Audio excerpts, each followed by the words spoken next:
Leo was in awe at his brother's story. The tale of how Nidrin and the party slayed a necromancer had him hanging on every single word. As his brother finished his grand tale, Leo noticed a small purple bag on his hip. "What's that?"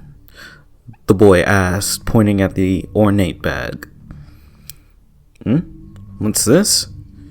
"It's called a bag of holding," Nidrin replied before pulling several items bigger than the bag itself out of it. Potions, a strange pipe with a button on it, several expensive-looking pieces of jewelry, a strange belt, and a red-bladed sword with gold designs and a black handle. Leo curiously inspected each item as different members of his brother's party explained them. "Oh, that's my old belt of hill giant strength. Don't need it now, I got the storm giant one," the muscular human said as he patted his belt. "There's where the immovable rod went," the cloaked tabaxi woman said as she picked up a strange pipe. She pressed the button on it and let it go. However, instead of falling, it remained in the air as if locked in the position in space. The armor-clad Kinku picked up a greatsword and inspected it. "I have no idea what kind of sword this is. We should have it checked before we decide what to do with it." The young half-orc enjoyed every second of the remaining day, telling stories, playing games, and even asking different members of his brother's party to do tricks and show him spells. He even put the belt of hill giant strength on and nearly ripped a tree out of the ground. Before he knew it, the sun had gone down and it was time for his bed. Nidrin and the others reassured him that they'd be back in the morning before heading off. A nightmare jolted Leo awake. He calmed himself, remembering that his brother would be back in the morning. As he looked around the dark room, he spotted Nidrin's bag of holding. The boy laughed as he recalled how forgetful his brother always is. Their mother used to say he'd lose his own ass if it wasn't attached.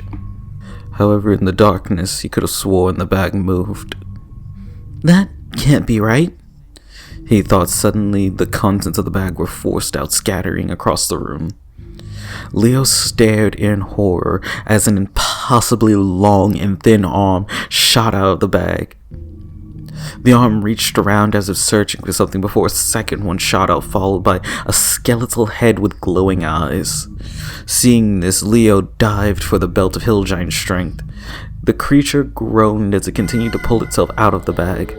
Putting the belt on, Leo crawled frantically towards the immovable rod. The thing was on him. It grabbed his leg and began to drag him toward the bag it had emerged from. Leo activated the immovable rod and clung to it with all of his strength. The thing groaned and screamed as it tried to pull him.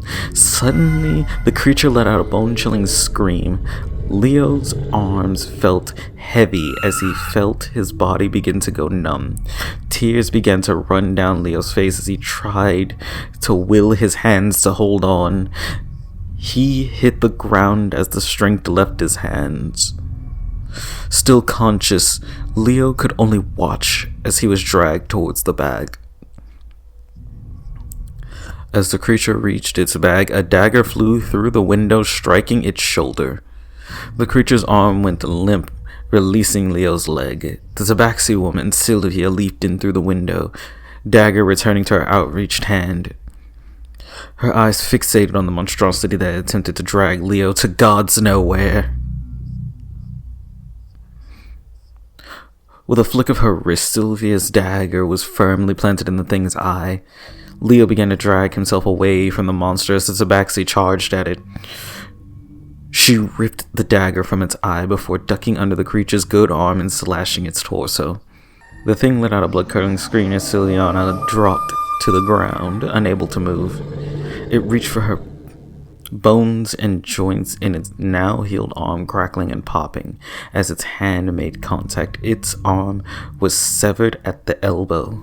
Leo pulled the sword from the destroyed floorboards, his fear now fueling a primal rage. The boy let out a bestial roar as he swung at the creature's head. The sword only met the wall as the thing ducked out of the way.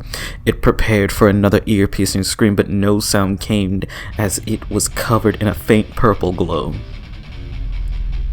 "Can't have you doing that," The intense sound of a guitar drew the attention to Nidrin. The guitar made from their mother's axe was his most prized possession. As he played, magical energy built up around him as intense as his music. Leo's strength swelled as his brother played. With an upward swing, Nidrin sliced the monster's chest.